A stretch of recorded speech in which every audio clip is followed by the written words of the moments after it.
Steve Lanius come on up. Let's give a commissioner report. I don't see Lindsay around here, so I think it's just you tonight. Yeah, he's here. Oh, there he is. Senator's here. Yeah, late again, huh? No, he's right on time for him.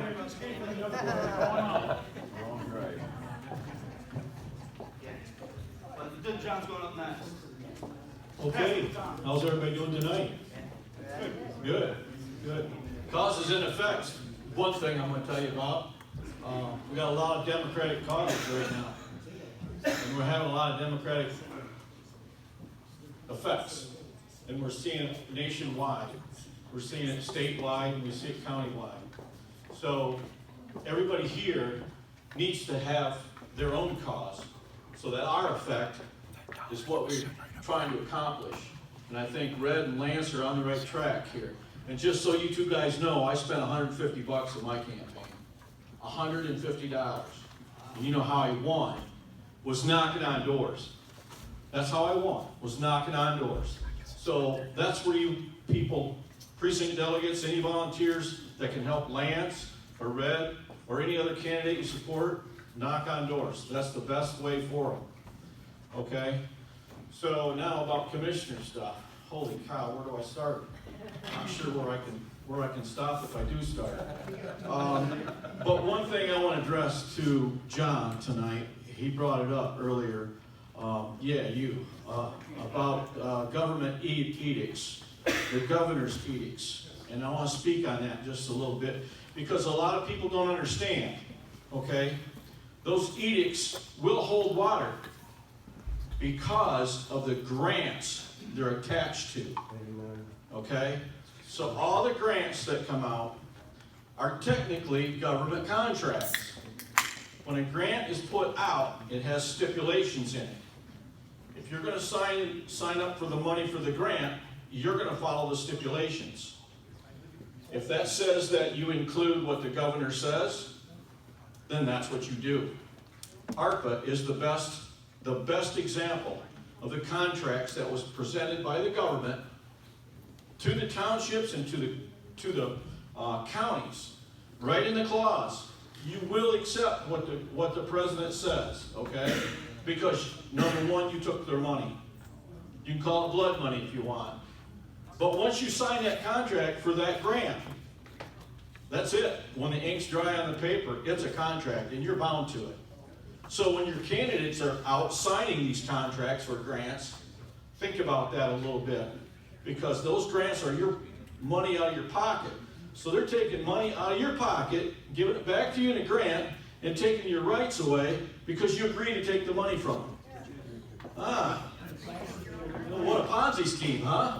Works pretty good. It's been working good for a long time. So anyway, go ahead, Jen. That's just the guys that you vote for to sign that, not us. Oh yeah. They screw us. When they Yeah. sign that.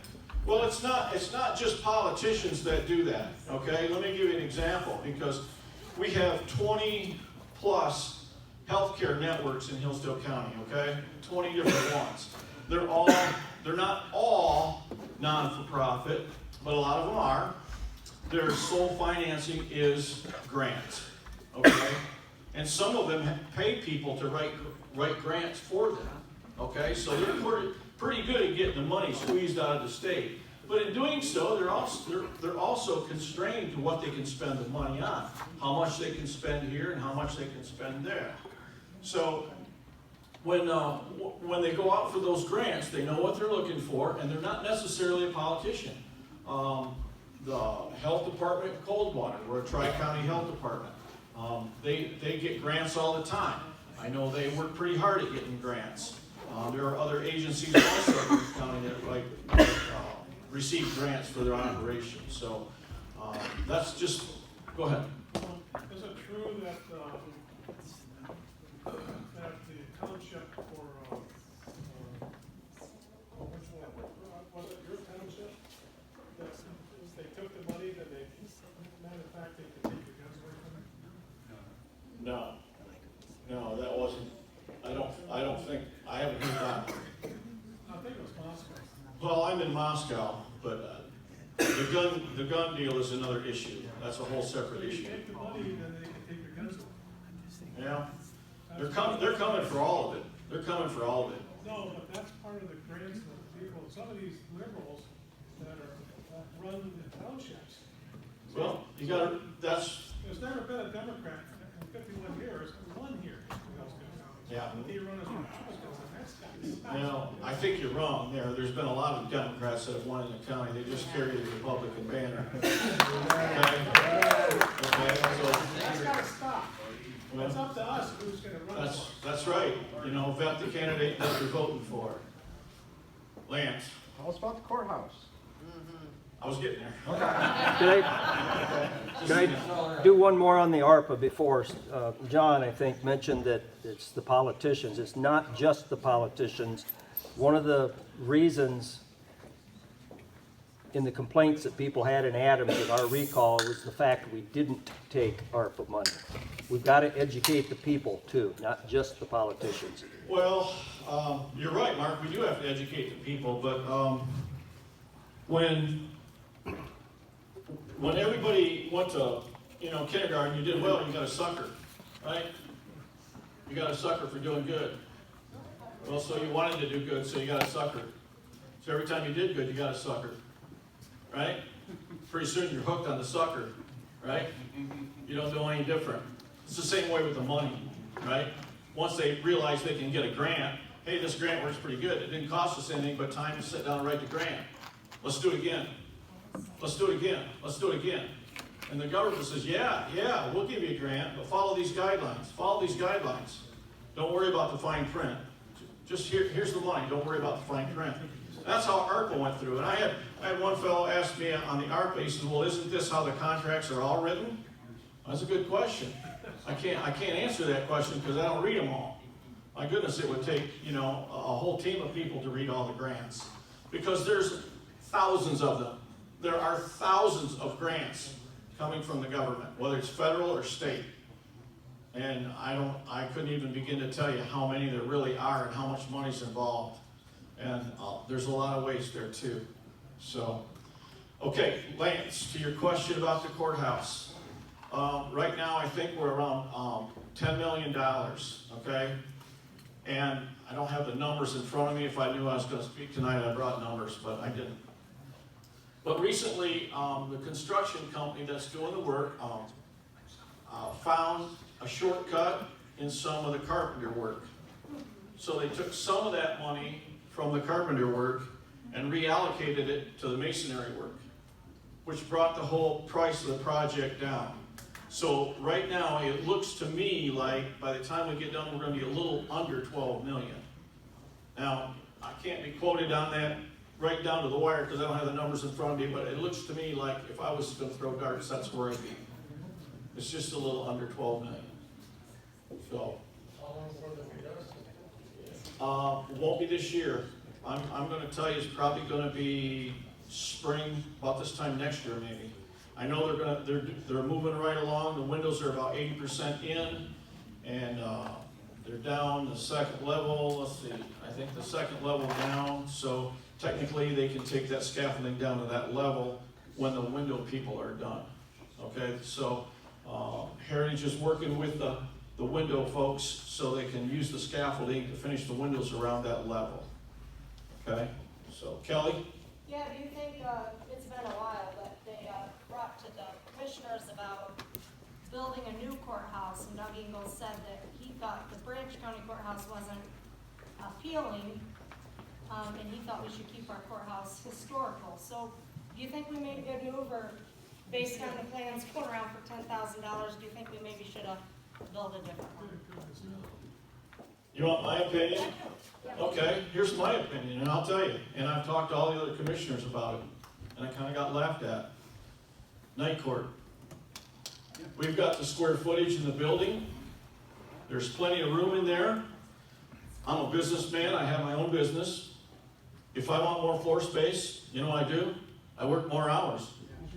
I work more hours. Same floor space. More time. Same machines, everything. Go ahead, John. I like the night court, but there's something even better. And I don't understand why we think that 3 female judges can go to their funding source and tell them what they will have. You've got these judges that don't even show up on Monday and Friday. Just a favor. You've got 2 doggone courtrooms. Learn how to schedule them. We all have to learn how to do that. What would they do if we only had 1 courthouse? That's just something that can be done. We just need to have commissioners to look at them and go, I'm sorry, Your Honor, this is what we have. This is what we have to work with. Get over it. Hey, they went through the elevator too. Yeah, it's a pretty good setup when the employee tells the boss how to do it. Yeah. Right, okay. So anyway, I did mention that night court would be an excellent way to go. There are, and I did some research on it, there are numerous ones around the country, and they operate for the same reason that we're faced with, lack of floor space, okay? So they just decided to go to night court. And also part of that reason is the load on the court, okay? We got more people going to court now than we ever had forever, I guess because there's more people, so. Oh, Steve, hey, Steve, no, I'm first. We're just running. It's only because you're older, John. That's right. Back in the 60s, back in the 60s, we had a court down at the city building. We had a court there that had to do with traffic court. And because I remember going there as a witness back in 68. So those rooms are open now. So we can move a courtroom back to the city building. Well, it's still up in the air. There's nothing in writing yet. Nothing's been put down in ink, and when push comes to shove, we'll see how it works out. But I'm not in favor of a new building. I'm not in favor of renovating anything else. We put all this money into that courthouse. We have X amount of floor space. Let's use it. We do have to move along here soon. Okay. One then- question, right here. You mentioned so many cases, and they have just so much work to do. Those judges have discretion on which cases they can take. And there's so many people that come up to me and tell me how ridiculous this case is, this judge took. There's no reason that the judge can say, I'm not gonna hear that case. Why does the judge take all the cases and all, do they exercise their discretion at all? Is there any cases they just throw out without hearing? Because they are able to do that. Well, I'm sure there's a list of them, and they do sort that out. And in fact, I think Tuesday we're going to be looking at just that question right there, and we'll see how that works out. Because It's going to be on the the agenda reason why they Tuesday. don't is because every case means more Lance, money. you gotta go. There's also 5 days a week too, Lance. And there's Let me five- remind you of it's that. actually 7 So- days a week. Penny. No, stop. Okay, one last question. You're on the fence about running again, can I ask why, and when will you have your mind made up? Well, I'll know by the 22nd, won't I? Well, you'll know tonight before you leave. Well, okay, Penny, in answer to your question, I believe the Lord called me to this position the first time, and I'm on my knees every night, listening. And if he calls me again, I'll sign up. If he doesn't, you know, it's been a good run. I've been on my knees telling him to tell you. But I thank everybody for your support. Here we go, Jonathan. Thanks, Steve. I think you should run it. I'll be really quick. I think I was not brushing you off, but I think we have another